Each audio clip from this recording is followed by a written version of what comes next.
munaasabad ballaaran oo lagu daahfurayay xarunta gaalkacyo ay ku leedahay shirkadda Tix Trades and Investment oo ka shaqeysa suuqa sarifka iyo lacagaha qalaad ayaa laga furay magaalada Gaalkacyo ee xarunta gobolka Mudug. Munaasabadda ayaa waxaa ka soo qayb galay maamulka degmada Gaalkacyo, dhalinyaro, haween, qaybaha kala duwan ee bulshada ku dhaqan magaalada Gaalkacyo. Ugu horreyn waxa ujeedka iyo shirkadda waxyaabaha ay ka qabanayso magaalada Gaalkacyo ka warbixiyay mid ka mid ah mas'uuliyiinta sarsare ee shirkadda Tix, Maxamed Weerax, oo sheegay in reer Gaalkacyo ay si weyn uga faa'iideysan doonaan shirkadda.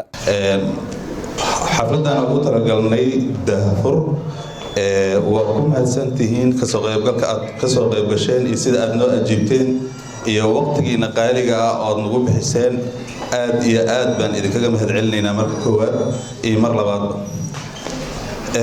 tan xigta shirkadda Tix Trades and Investment Company waa shirkad maalgashi oo ka shaqeysa sarifka lacagaha qalaad oo online ah. kulli in badan oo Soomaali ah way ka warhaysaa heerka ay marayso. shirkadda Tix Trades and Investment waa xaruntii saddexaad ee laga furo Gaalkacyo ayaa nasiib u yeelatay gobolada markii aan ka soo talaabnay Muqdisho. First waxay noqotay priority waxaan siinay Gaalkacyo waa meesha ugu horeysay gobol ah oo aan talaab u soo qaadnay oo aan isku daynay in aan soo gaarsiino shirkaddan maalgashiga ah si dhalinyarada iyo bulshada weynta Soomaaliyeed bay uga faa'iidaan. marka waa shirkaddu hadafkeedu waa kaas. dhanka kale intii ay munaasabadda socotay waxaa goobta ka hadlay dadkii ka soo qayb galay munaasabadda lagu furayay shirkadda Tix Trades and Investment oo laga daahfuray magaalada Gaalkacyo. salaan kadib waxaan mar koowaad bogaadinaya oo soo dhaweynaynaa shirkaddan cusub ee maalgelinta Tix Trades and Investment ku soo dhawaada magaalada Gaalkacyo. adeegiina runtii waa loo baahnaa waana soo dhaweynaynaa.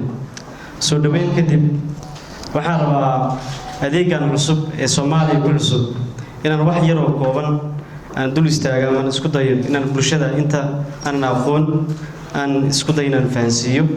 ugu horreyn magaca forex oo dadka badan qaarkood laga yaabaa inay maqleen laakiin aan aqoon wuxuu ka kooban yahay laba eray oo isku geeyay. erayga ugu horeeya forta ah wuxuu ka yimid waa foreign, inta dambana oo extern oo waxa waa extant. marka macnaheedu wuxuu noqonayaa waa isku bedelka lacagaha qalaad waay.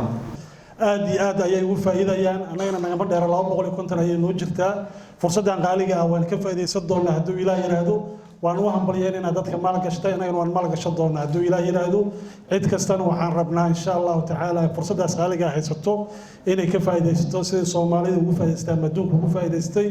warka badaymayo waxaan u hambaleynayaa maaragtay maadaama dad badan hadalkay leeyihiin. ugu dambeyn waxaa munaasabadda soo xiray maamulaha shirkadda Tix Trades and Investment ee magaalada Gaalkacyo iyo gudoomiyaha dhalinyarada degmada Gaalkacyo Baashi Ducaale iyo maayir ku-xigeenka degmada Gaalkacyo Cabdiraxmaan Maxamed Axmed oo sheegay in reer Gaalkacyo ay si weyn uga faa'iideysan doonaan shirkadda Tix Trades and Investment oo magaalada Gaalkacyo. barnaamijka Tix maadaama uu yahay dhalinyarta ay tahay indhaha bulshada iyo waxyaabaha maaragtay waxyaabaha casriga ah ee maanta loo gudbayo dhalinyarta ay yihiin waxa fahmi karaa in maaragtay ay ku soo dhawaadaan.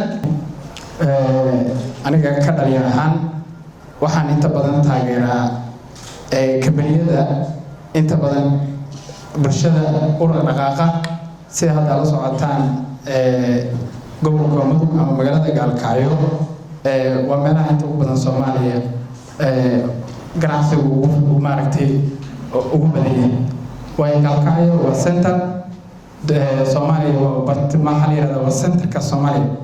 marka waxaad dareemi kartaa qofka rabo inuu maanta maal gashto inuu isku khasaarin. marka Tix waxaa leenahay ma khasaari doontaan faa'iidana waa inaad haysataan. waxaan soo dhaweynaynaa kambaniga cusub ee Tix oo ka shaqeyn doona sarifka lacagaha qalaad. kulli kambaniyo badan baa ka soo horeeyay oo deegaanka yimid asna waa mid ka mid ah nasiibka soo qabaa. waxaan leenahay waa ku mahadsantihiin. barnaamijkan forex-ka wuxuu fursad u noqday dhalinyarada oo shaqo abuur lagu sameeyay. marka cid walba oo ka qayb qaata shaqo abuurka dhalinyarada waa uga mahadcelinaynaa. Maxamed Muxidiin Saxan Soxo, Shabeelle TV, Gaalkacyo.